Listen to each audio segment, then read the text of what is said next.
Hi all, I want to talk to you today about why I use a camera stand in the camera room and why on location I use a tripod.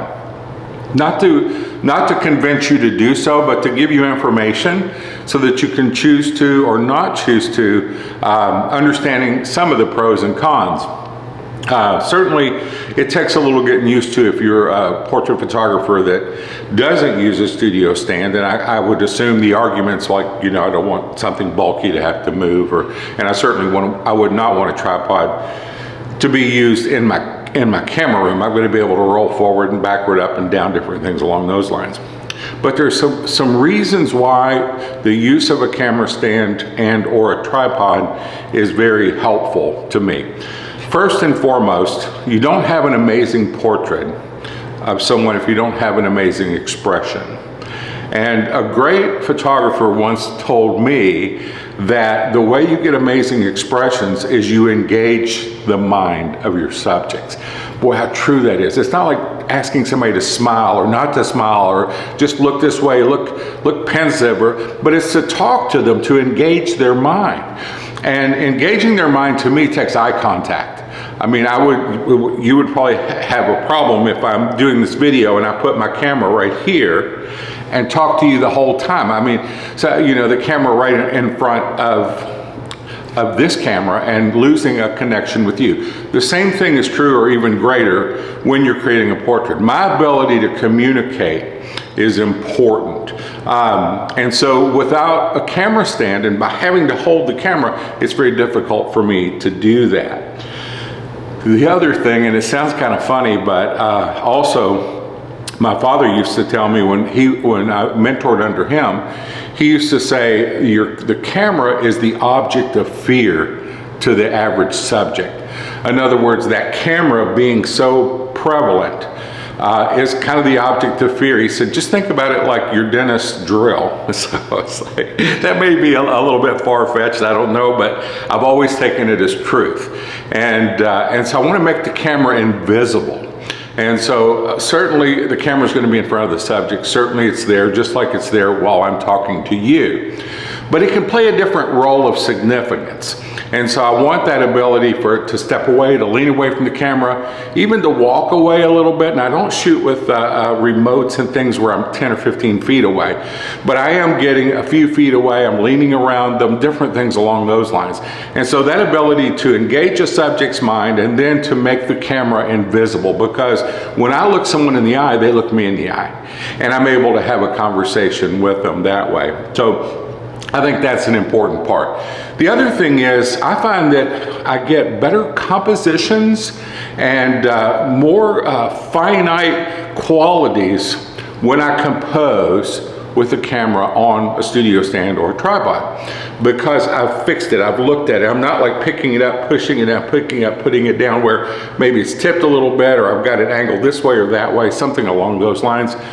And so holding and finessing my composition is important. Now, today, in today's environment, you're almost, just by the fact that you're using a tripod, you're using a studio stand, you're separating yourself from the masses, because this wasn't true 20 years ago, but in today's world, most photographers that are out, they have the camera hanging around their neck, they're setting down, they're picking up, they're doing all of these things. So I think there's a level of kind of differentiating yourself from the masses. And I think too, when you don't use a tripod or a stand, sometimes it's just because you're not comfortable doing that. What I would challenge you to do is not to decide you're going to use it, but decide you're going to learn how to use it, implement it, give it time so that you become familiar with how to work with somebody with a stand or with a tripod. And you might find that the advantages to it are great. The other thing, I want to be able to run up to a subject. So if I've got my tripod set or my studio stand set, I can run up and fix an outfit. I can twist one of the props, a chair, or adjust a light a little bit, and I don't have to go back and recompose. Now, our style, and I know that style has a lot to do with it, but I think style can also be used as an excuse. You can say, well, my style's kind of loose, so a tripod or a studio stand's not a good idea. Well, My style for our fine art black and white relationship works a little loose too, but that's kind of a broad term. How loose is a little loose? So, you know, we're creating, I think, beautiful lighting and a beautiful scenario, but if dad leans down and gives his daughter a kiss, or mom snuggles up to her son, I can capture that. It's happening in front of my camera, so I can maintain the highest standards of lighting, posing to some degree. I know with the looseness, you lose a little bit of that, but you gain the body language and the beauty of what's happening in front of the camera. So I can still get a candid type of image, but it's not like other people's candids. It has a higher level of control. Ultimately, our work we consider investment worthy, and we do everything we can to make it that way. Certainly that's in the eye of the beholder, but the folks that choose us, the clients that choose us, find and feel that this work is separate and different. It's at a higher level. It's wall art, and it's something amazing for us to pass down from generation to generation.